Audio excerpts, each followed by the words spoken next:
did some similar stuff there, and now investigating and discovering U.S. market.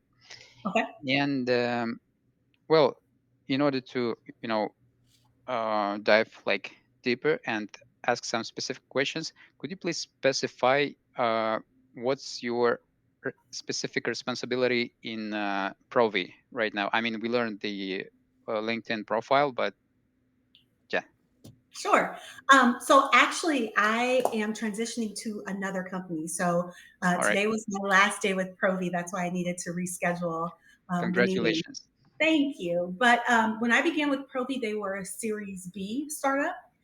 They went to Series C.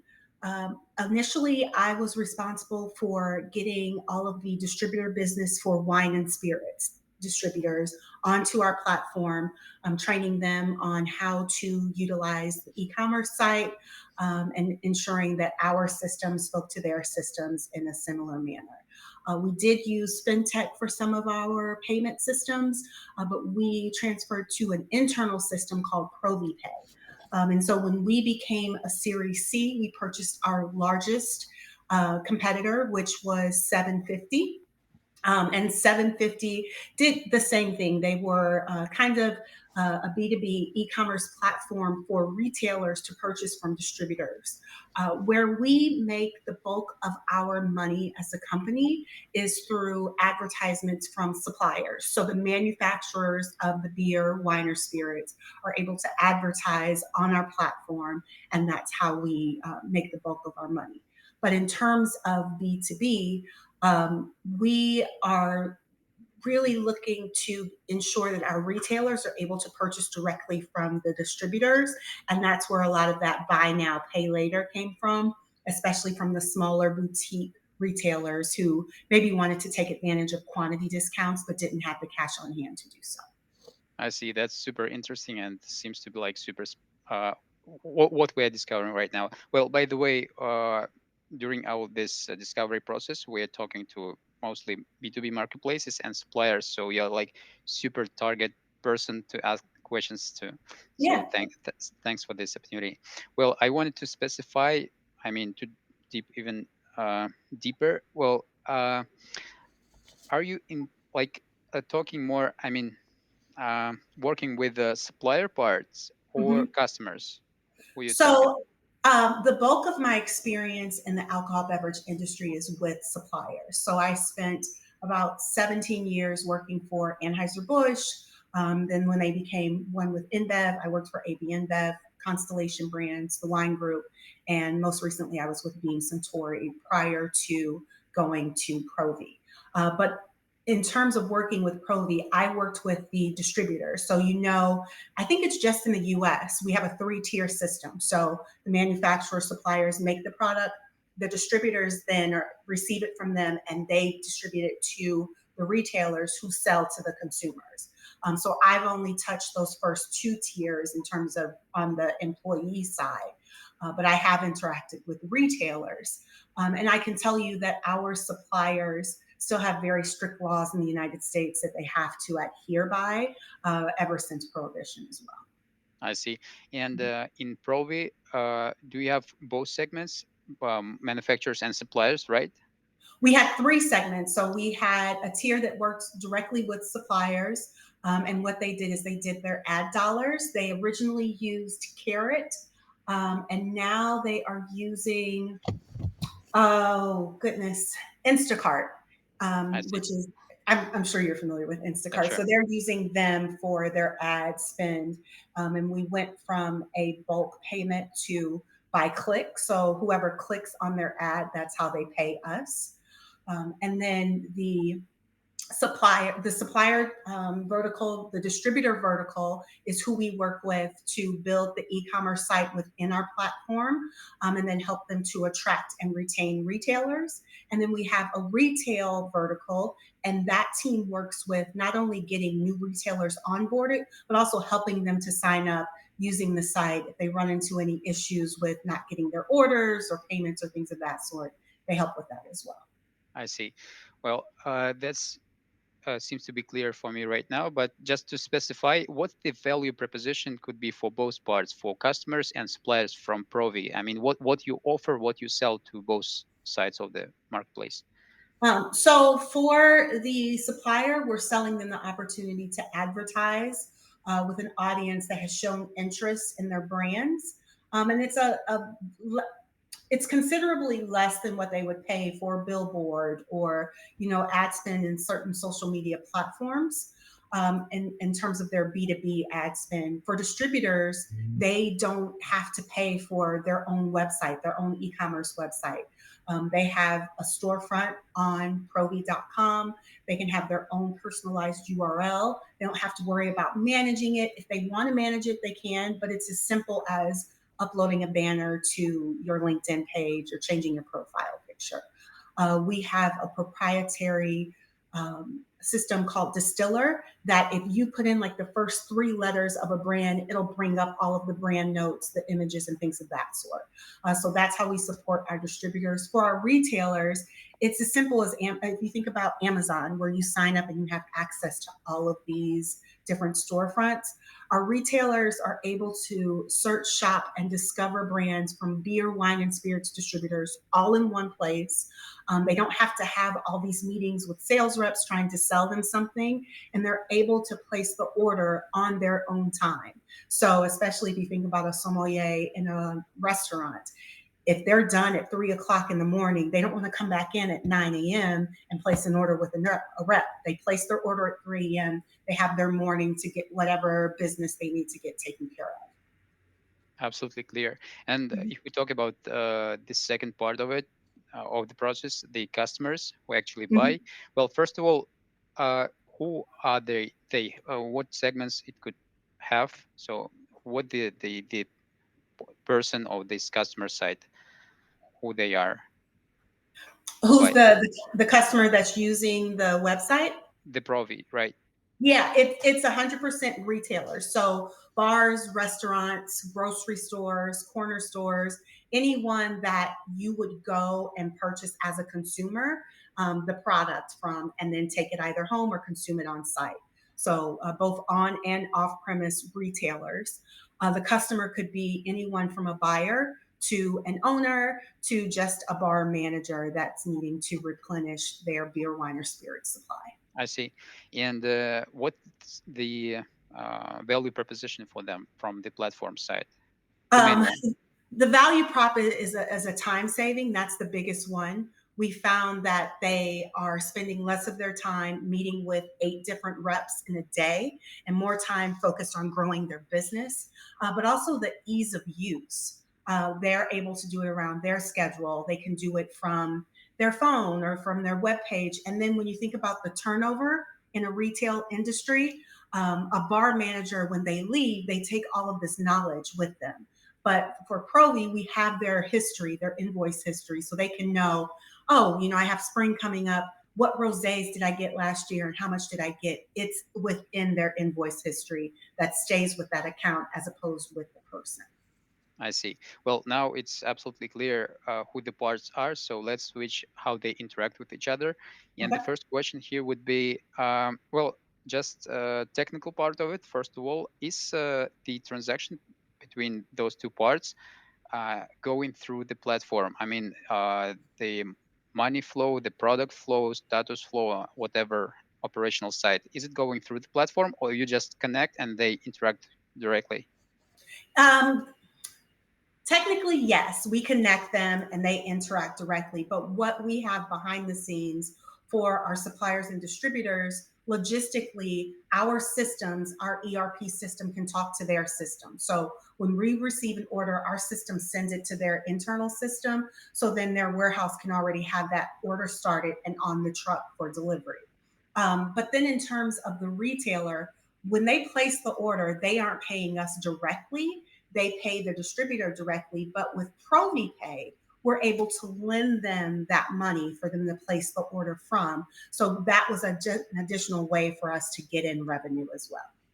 I see. Well, that's actually a super specific thing I want to uh, point on. And well, Well, in general, when we talk to B2B marketplaces in different industries, starting from ag tech, some industrial marketplaces, they uh, say there might be some friction in uh, basically two parts. First part is this payment term negotiation and everything concerned negotiation and making the transaction happen. Hmm. I mean, uh, and the second thing is more like technical part, like managing uh, managing like invoices, reconciliation, and more like these technical parts. So you mentioned that you have Provi Pay, right? Hmm. Hmm. Some payment solution. What is that? I mean, in general.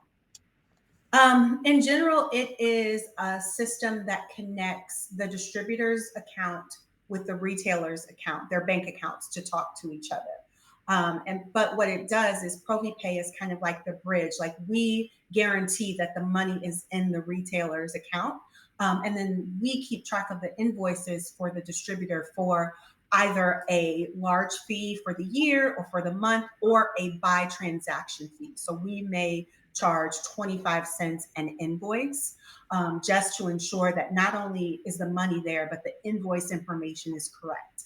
The buyer is correct, the address is correct, and we guarantee that they did indeed place the order for the amount of product that they placed the order for. I see. And is that something that also affects terms negotiation? Uh, and It how does it is. work? Yep. Yeah, the biggest thing was we were going up against fintech, which is a powerhouse, and they have hands all over multiple industries. So if a business is already using fintech for a separate part of their business, it just makes sense for them to stay with fintech for this kind of B2B transaction. But what we were able to do was reduce the fees that they're paying to fintech. So there wasn't really a question of using ProviPay over fintech, but not only that, making sure that what fintech didn't understand was the three-tier system. And so making sure that our ERPs could speak directly to their ERPs as well. I see. And what the uh, approximate share of the transactions which go through ProviPay? So uh, actually, yeah. So what did share? So we launched initially in Colorado and New York. And now in both of those markets, about 75% of the payments are going through there. We were Oh, currently testing in Texas and Michigan and Illinois. And with those, we're anywhere from about 25 to 50%, depending on the launch date. The kind of issue here in the states is that legally we have to make sure that we're following those laws, and some places like control states like Pennsylvania have waiting periods, and so with the waiting periods you can't ensure the money is there before that 30-day waiting period. I see. Well, for supplier, seems that the value is pretty much like clear. So you Mm-hmm. make the supplier sure and confident that the customer has actually money to pay within some certain terms. Mm-hmm. Is that accurate? Is that more or less correct? I mean, Yes, yes. that's the value. The supplier and distributor side is easy because it's guaranteed money for them, right? Like we have a history of what they purchased, the amount that they purchased. We cannot provide them with any information outside of the products that they carry. So that's one legality that, we'll always have to stay within that frame of. But if they are wondering how much of X wine that they produced was purchased, we can provide that information. We cannot give insights about the buyer, meaning, like this buyer was this age and they, placed their orders at this time. That information is still protected under certain laws. Yeah, I see. But I'm curious that, all right, the value for supplier is clear, but Mm-hmm. the part who actually selects the payment method, either ProviPay or maybe just some other Mm-hmm. options, is customer, the one who owns the money, who actually pays. Mm-hmm. What drives, what kind of motivates the customer to go through ProviPay rather than just average way they used to? I mean, what the value for this part for the Um, customer? The value, it depends on the size of the business. For medium to small business, having that line of credit available is beneficial to them because then they can take advantage of those large discounts that come with, placing 50 cases where, you get a discount of 10% or 25%. But the other one is guaranteed money, right? Like they don't have to prove that they have this line of credit because we are insuring that for them. But then it's also the seamlessness of having one place where all the money is pulled from and all the money is going to, in addition to that invoice tracking. I see. Well, let's maybe discuss some specific transaction, maybe some, you know, some specific transaction or just typical transaction. So let's say how it would look like.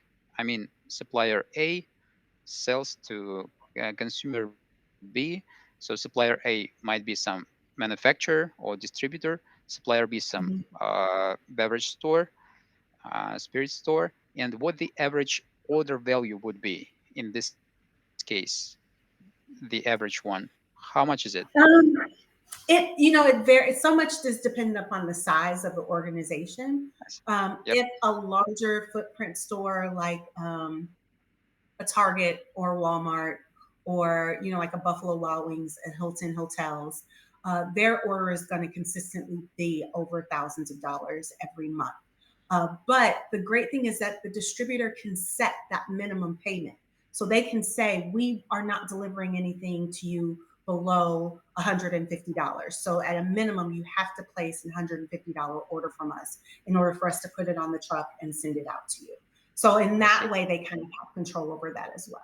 So there's That's never quite. an order below a couple of hundred of dollars because they have to pay for putting it on the truck, having the delivery person drive, and then take it off the truck as well. Yeah, I see. I see. So it varies from like a few hundreds up to like a few thousand, maybe hundred thousands. Yeah, Yeah. hundreds of thousand. All right.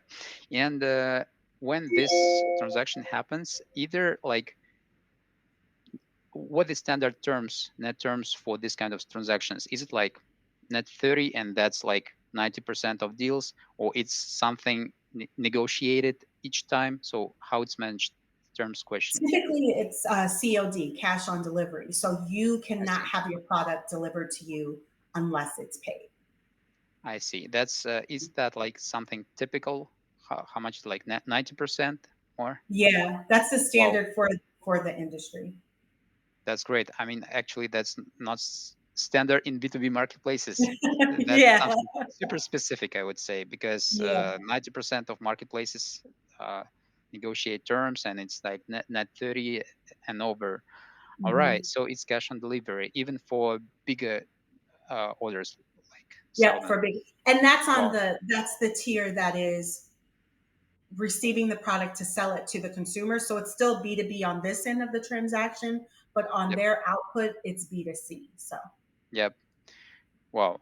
So, all right. And in this case, what's the potential risk might be? I mean, uh, you already you make an order, mhm, and you you don't like. Let's say I'm a supplier. I received an order through your platform, and I don't ship before I get the money in my bank account from mhm, the customer, mhm. and still you are checking if there is money on the bank account, but seems that there is like, yes, I don't get this part. In order for them to use ProviPay, they have to have a guaranteed amount in their account. And so, with that guaranteed amount, let's say they've said, okay, I have $50,000, and they're pulling from that $50,000. We take that money out immediately. I So see. then we have a record of it's just like a bank account, like the checks and balances on that. I see. And what would happen if the customer wouldn't have this kind of amount? They placed an order, but they don't have money. The supplier just don't ship. Right. Right. So that's kind of enabler, or like conversion enabler maybe. Yeah. Well, that's interesting. I mean, there is no terms, there is no delays, there is like just check of money availability, Yeah. and seems that, and either any cases where financial institutions involved in the transaction in some cases, uh, well, let's say either any like share of transactions where actual supplier doesn't use their own money but involve, Mhm. I don't know, like loans, bank credits, or whatever, or there might be but Um, you don't know about it. It might be. We do request a W-9 from all of our suppliers and distributors so that we know that they are protected by the government, that they are an actual business. And so we have a number, a tax ID that goes along with that. And so I feel like that's what protects us on that end. But I mean, the fact that they're operating as a business is showing that they do have the funds to make payments. We do have when we joined forces with 750, when we were bringing on their suppliers and their distributors, we did have some instances where payments were missed, and our finance department just reached out to them to guarantee it, and they got that kind of like, you have 30 days that you have to pay this, and if you don't, then we will remove you from our platform. Well, I a little bit didn't get this idea. I mean, either still some terms, 30-day terms, or I just didn't. There's terms for us with the manufacturers and the distributors for them to Okay, do business with us. So they sign a all right, contract with us, and they have either a bank account on file or a credit card on file. And if something happens where it expired or a payment has been missed, then we do have that written out exclusively within our contract that if you don't make your payment, you will be removed from our platform. absolutely. So now Mhm, it's 100% clear. Well, you mentioned something about BNPL before, when mhm. you told about like a few words about ProviPay. Uh-huh. I didn't get the idea. I mean, was that ProviPay offers or somebody else offers? I mean, I didn't get the idea of how BNPL involved in your flow in Provi, and either any Of example. how B2B is used in Provi? I mean, buy now, pay later is Oh, used. yes, yes, Yep, yes. that's one. Um, so that is basically used on the end with ProviPay. So if they want to set up a payment system with us, they just set up automatic payments. So they'll place the order from the distributor or the supplier, we pay it for them, and then they're paying us or paying into ProviPay directly, just like you would with a credit card. And there are certain terms that we give them, that a percentage of like 5% of what they've spent will be interest. I see. And how often is the service used by the customers? It's not used very often. It's probably about 15% of our customers that have ever taken advantage of it. And it's usually during the what we call OND, October, November, December, because those are times where they're seeing bigger deals and discounts for like champagne or different wines because all of the holidays are coming up. But it's also a time where a lot of distributors are seeing 70% of their sales. So the suppliers and the distributors are selling about 70% of their product to the retailers during that time. So they're doing a lot of big discounts. Like if you want 100 cases of Vouv, you can get it for a fraction of the cost. I see. And in this case, retailers are ready to to get extra money in order to get bigger orders, right? Yeah. Yeah, they know this time is coming up. They've made space in their warehouse for the actual product. And usually it's pre-sold in like August or September for delivery those last 3 months of the year. And is that BNPL used for this pre-order, or I mean, Yeah. what the could you please describe just workflow? I mean, the flow of this usage of BNPL during this 3 months period, how it works. Let's say. just one specific example. Let's say I'm retailer X, and I know that the high season is about to come soon, and here is in Mhm. July or August. What I do? So what's my So steps? step one is to reach out to the retail team and say, hey, I'm going to need X amount for quarter four. And so then you sign an agreement that says, I am borrowing X amount of funds for use during this period. And usually they're paying it back in quarter one of the following year because then they've made all of their profit. They're able to pay it back. And the terms are, we will make this payment in full by March 31st of, the following year, and understanding that it's going to be X% interest and that these payments are going to be automatic. So with every buy now, pay later, it has to be automatic payments. That ensures that we're protected as well to receive those payments. I see. And you mentioned the interest rate like 5%. Is that for the whole period or it's monthly? It's monthly. Monthly, and the period could be like from August till March of the following year. So it's like 6 months. It could be, but if they pay it off earlier, there is that extra caveat that says you can order it for Q4, and let's say you want to pay it in January of Q1. Then you have 2 months that you are not paying interest on what you owed, so that slashes the interest down considerably. I see. I see. Well, coming back to the volumes, just to figure out, you mentioned that it's like up to 15% out of the total number of customers, right? So let's say Mm-hmm. you have, I don't know, like 1,000 customers, and that could be like 150. Uh, Mm-hmm. and is it similar in order amount? I mean, in number of orders or in money? Uh, So could it be you're like, asking, go ahead. Sorry. yeah, could it be also 10-15% out of total business, and that's what we're talking about, or it's just small fraction of transactions which go through this BNPL? It's another one that it's dependent on the size. So for our mid to kind of we call them our entry tier. Those two tiers, you're going to see a larger percentage use them because they have less cash flow coming in. But then those larger footprint retailers like a Walmart or someone like that, they've already budgeted for it. They have the cash on Sure. hand. So it's significantly less for them unless there were to be this one off where some brand is going out of business and they are just doing like a deep discount and they want to get as much as they have and they don't have the overhead. But I would say that's like a 0.5% interest. It's very, very low. Yeah, I see. Would you say that it's kind of innovation in a market, or oppositely, it's kind of market standard, and mostly all the competitors try to offer same services like buy now pay later.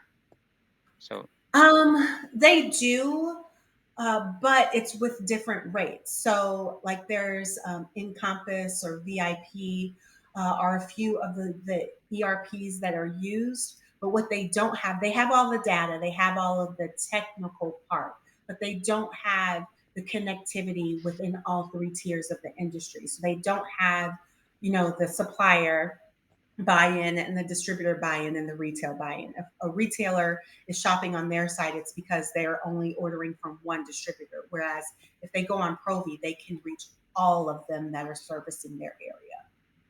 yeah, that's really impressive and quite sophisticated system seems to be, right? I mean, it's Yeah, thank you. very complex and yeah, impressive. Well, this problem space right now became much more clear. Thanks for this information. Let me just maybe ask a few more questions about the other part we're discovering right now. It's more Mhm. kind of technical. So some Okay. marketplaces say that um, when the transaction happens, I mean B2B transaction with invoices, etc., there might be some friction in transaction management, in invoice management, in reconciliation, some kind of Hmm. uh, technical part, technical stuff. I mean, it's not like financing, but it's kind Hmm. of supporting the transaction to happen. So all around Hmm. this documentation, payments, etc. Uh, in your platform, is this solved in some if there are any solution for that, for like invoicing reconciliation, accounts payable, accounts receivable management, and how it works right now? I mean, Yeah, we see more success with distributors and suppliers who are integrated. yep, That means that, and once we receive an order, they receive the order. And once they receive a payment, we receive notice that it's been paid, and our invoices are able to reconcile that way. And typically, we do not recommend using ProVPay for distributors who do not have order integration. So that's kind of how we get around that kind of loophole, because we did find in the earlier stages that someone was saying that they paid it, but it wasn't showing as paid for the distributor just yet. yeah, I see. That's becoming much more clear. Um, we would like to, in some point, we would like to talk to typical customer, not suppliers. We talk quite a lot with the supplier and distributor part, and we Mm-hmm. want to switch to actually ones who use the service, to retailers. So, could you please specify a bit this segment of this part of customers, who they are? Is it like chain, which works in states? Is it the single store, or is it like uh, all the, like across the country, some big business? So who? Yeah, it's all over. It could be chain, it could be independence. Yep. It just depends on how they interact with their retailer. Um, I'm trying to think of who would be a great customer to work with. Because most of them are going directly to the distributor and paying directly to them. Yeah. So Um, we learned that big guys is not our customers for sure. I mean, yeah. we talk to PNG, to those kind of like big suppliers, manufacturers, etc. So they have like super specified procurement process. They work Mm-hmm. directly, etc. I mean, it's not our guys for sure. We are SME, small business, uh, Mm-hmm. middle business, the most, uh, where decision makers are like couple of people who know the Mm-hmm. business, etc. Uh, yeah, if there is like any example of the top of your head, please share. Otherwise, okay, we can proceed. I think your best place to look would probably be a retail association. So every state has um, a restaurant and bar retail association. New York is a really great one to start with. Unfortunately, I don't have any contacts with them, Yep. but they have a website that you could just reach out to them. Yep. They are always, when we test anything, we test it through that association to ensure that we have kind of a good capture of who the key customer might be. Well, talking about the supplier, I mean that's the guys uh, very good, since you used to work with them like a whole lot of years. Uh, do they tend to open their own B2B online store or B2B e-commerce platforms? Because that's also kind of segment we're targeting on. I Mm-hmm. mean, B2B marketplace is number one, of course, but Mm-hmm. direct B2B e-commerce of manufacturers could be also another option. So do you see this kind of trend that they try to open their own B2B stores? Either something. They are beginning to, depending on the laws. You'll see a lot of California wineries doing their own either direct to consumer or B2B platforms with bar and restaurants in the area. Um, Southern Glaziers has SG Proof that they're using. Anheuser-Busch has B's that they're using. SG Proof has been a lot more successful than B's has, because Southern Glaziers has so many different manufacturers that they are working with. whereas B's is just Anheuser-Busch brands and products. So then they would have to go to someone else for like a Miller Coors or a Corona. And then I believe RNDC, Republic National Distributing Company, also has their own platform as well that they are developing. Both Proof and RNDCs have been around about the same amount of time, but they both have kind of that expansive frame because they are the number one and number two distributors in the United States of wine and spirits. Yeah, I see. And well, I mean, Provi is kind of distribution channel for them for suppliers, and that might be. I assume that it's not the only one, right? I mean, they have Right. like a direct distribution to major suppliers, and maybe some distribution chain, etc. partners. When they distribute in other channels, but Provi, do they is that, I mean, same uh, 0 day terms, prepayment, cash on delivery for non B2B commerce channels? So it's like That market is standard, Yeah, there are 13 states within the United States called control states, and their payment terms are managed by the government directly. And then all the other remaining states are dictated by the government. So the government says if you are to do business, these are the standards that you have to uphold. Whereas in control states, they must do business. Everything that they purchase is coming from a government owned retail shop. wow. And Yeah. is that in like spirits and beverages only, or Mhm. just across? It Okay, is. okay, Yeah. It's a highly regulated industry. And you know what? I think cannabis will probably go in the same way because, you know, yeah. Well, I mean, I'm just, the next our conversation just within like 20 minutes with the guys from cannabis distribution B2B marketplace. That's why yeah, I also assume that there is like some issues with regulation. Well, all right. I mean, it's super informative. Thanks a lot for sharing. Dmitry, maybe you have some specific questions. No, thank you, Alex. Thank you, Tanya, for your value thoughts. you're welcome. You're welcome. Well, you know what? I mean, it's like super valuable. I really appreciate for your time, and I can Thank you. just, yeah, thanks a lot, and please enjoy and good luck on your new place. Hopefully, you're professional. Oh, Did we he freeze for have you? some problem with his connection.